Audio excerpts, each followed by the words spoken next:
Assalamualaikum warahmatullahi wabarakatuh. Di sini kami berkesempatan untuk mempresentasikan mengenai penelitian kami mengenai klasifikasi kendaraan berbasis YOLO PI, yang dimana tentang sistem deteksi pickup dan truk. Dan anggota kelompok kami ada Fauzi Rahman dan saya Gibran Syukurullah dan Gading Agan. Di sini saya akan menjelaskan daftar isi terlebih dulu. Yang pertama pendahuluan, kemudian metode mengenai pengolahan data, ketiga arsitektur mengenai pembahasan modelnya, keempatnya yaitu hasil evaluasi performa, dan kelimanya kesimpulan. Sebelum itu masuk ke pendahuluan, di mana tujuan utama itu sendiri melatih model YOLO PI untuk deteksi dua kelas spesifik, yaitu pickup dan truk, meningkatkan sistem pengawasan lalu lintas dan manajemen transportasi cerdas, yang diantaranya bisa dilihat dari visual itu sendiri. Terdapat pickup dan truk. Nah, untuk konteks dataset sendiri terdapat subset dari DAKAI, AE, AI, Triple-CP yang ada di Kaggle. Difokuskan pada dua kelas, yaitu dari 21 kelas asli dengan memfilter dari kelas tersebut. Ribuan gambar yang mempresentasikan kondisi jalan raya nyata yang beragam, yaitu di pembagiannya di antara 80% data latih dan 20% data validasi. Tantangan utama yaitu antara skala dan perspektif, kedua itu pencahayaan dan cuaca, dan ketiga itu okulasi tinggi. Nah, untuk ke metodenya itu sendiri, yang pertama itu adalah input dari dataset, kemudian difilter, menyisakan dua set dataset saja, menyisakan dua kelas yaitu pickup dan truk. Kemudian mengubah otomatis ke format YOLO untuk menyisakan dua kelas saja. Kemudian di data split, terus di train, lalu siaplah dataset yang sudah dilatih. Untuk konfigurasi arsitektur YOLO yang model menggunakan YOLO P8, model terkecil dari keluarga YOLO P8, menawarkan keseimbangan terbaik antara kecepatan interaksi real time dan akurasi pada untuk itu. Untuk image sendiri menggunakan 1024 resolusi. Ini mungkin untuk model mendeteksi objek yang lebih kecil dan detail visual yang lebih halus. Dan epoch untuk pelatih AI sendiri menggunakan 40 karena siklus pelatihan penuh. Jumlah ini dipilih berdasarkan pengujian awal yang menunjukkan model mencapai konfigurasi yang stabil.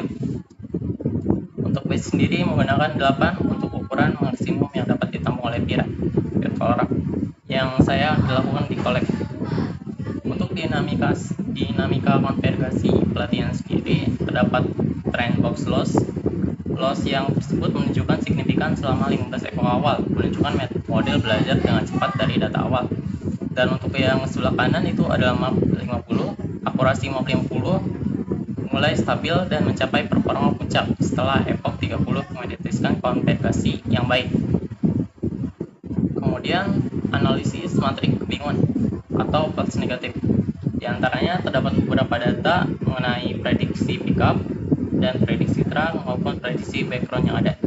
Dan keberhasilan terkelas itu sangat rendah. Tingkat kesalahan tertukar antara pickup dan truk. Tantangan utamanya itu sendiri yaitu kesalahan terbesar model bukan tertukar kelas kendaraan, melainkan gagal mendeteksi kendaraan sama sekali.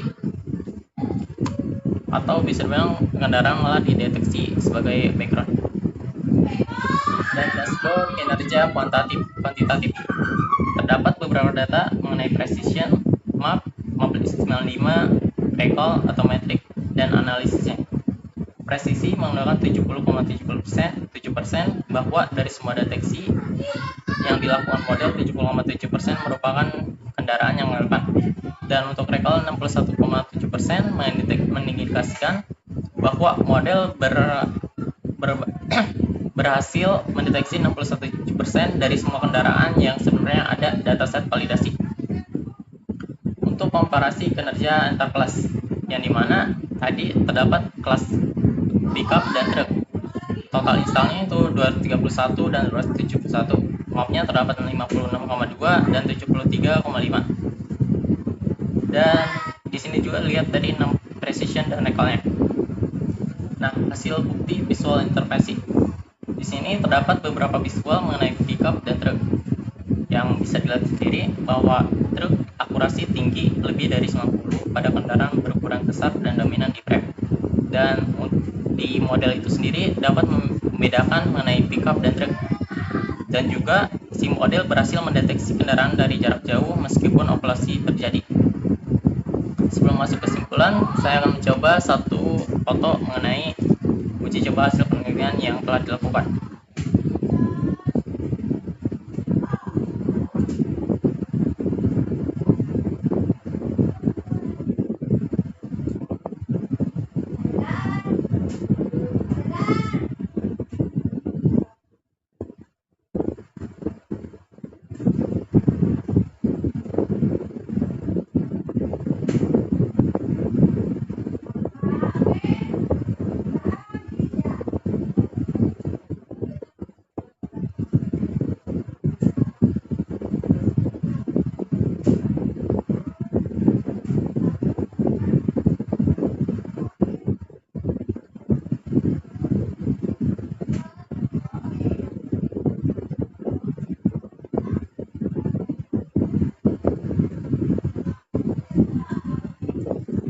Nah, sebelum itu sendiri, saya sudah menginstal mengenai library dari YOLO itu sendiri dan kemudian mengimport dari base PT yang sudah saya train sebelumnya. Dan untuk sementara sekarang mengecek dari model predik yang akan kita predik. Contoh misal ini adalah ada pickup dan truk, apakah terdeteksi berapa?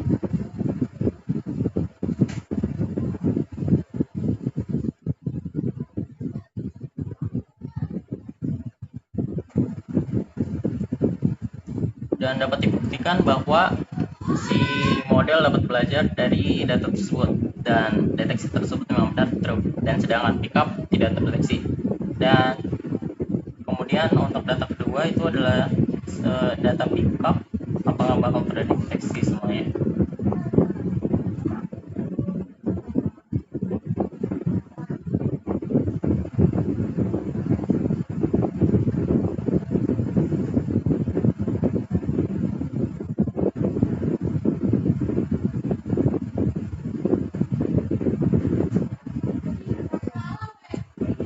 Dan lihat dari tren tersebut terdeteksi bahwa ada 2 pickup yang terdeteksi dari data model tersebut.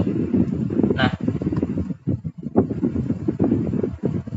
untuk hasilnya itu hasil kode collab sebelum di train atau yang pas udah di train.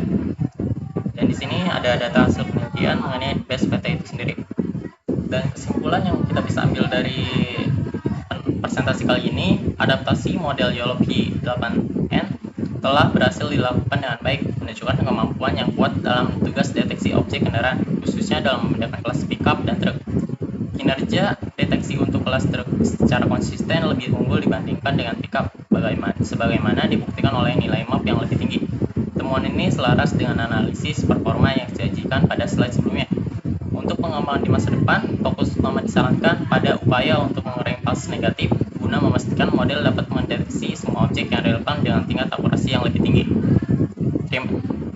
Terima kasih. Bila ada kata ataupun perucapan yang salah, tolong dimaafkan. Wabillahi taufiq wal hidayah. Wassalamualaikum warahmatullahi wabarakatuh.